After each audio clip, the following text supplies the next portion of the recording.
Hi folks, this is Alan Tyson for Lee Hill & Johnston Insurers. Well, first let me thank Miss Genevieve Tyson and Eagle Knack the Magnificent for filling in for me last week. You did a great job, my baby. Unfortunately, after hitting on all cylinders in their opening drive of the game, marching 86 yards in 8 plays to take a 7-0 lead, our Bluebirds got ambushed by the boys from Boone last Thursday night at Kid Brewer Stadium. On the surface, football can sometimes look like a very complicated game, but the fact is, much more important than the X's and O's are the Jimmies and Joes. Here's my point. The team whose players win the most individual battles against their opposing player, the team that blocks the best, and the team that tackles the best, is likely to be the team with the most points on the board when the final gun sounds.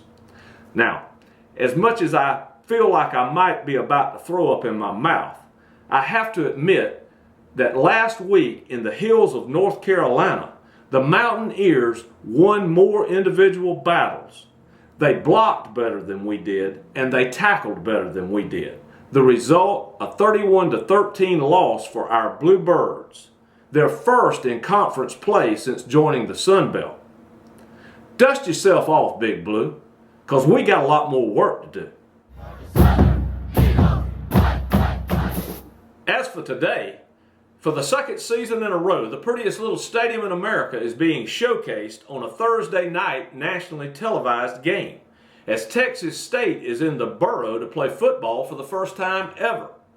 The Leopards from the Lone Star State are probably feeling a little giddy after a solid 36-18 victory over South Alabama last Saturday in San Marcos. But here's the problem. Our Bluebirds have been chewing on that butt whipping by the hillbillies for a whole week now, and I'm sure they're feeling a lot more hostile than they are hospitable. You see, the only way to get the sour taste of defeat out of their mouths is to win it out. For us to have any chance of repeating as Sun Belt champs, we have to run the table in conference play.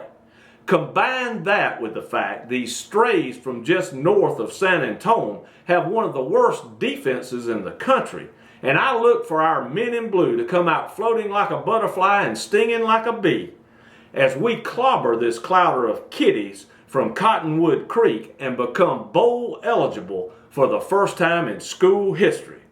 Get on them and stay on them, Eagles.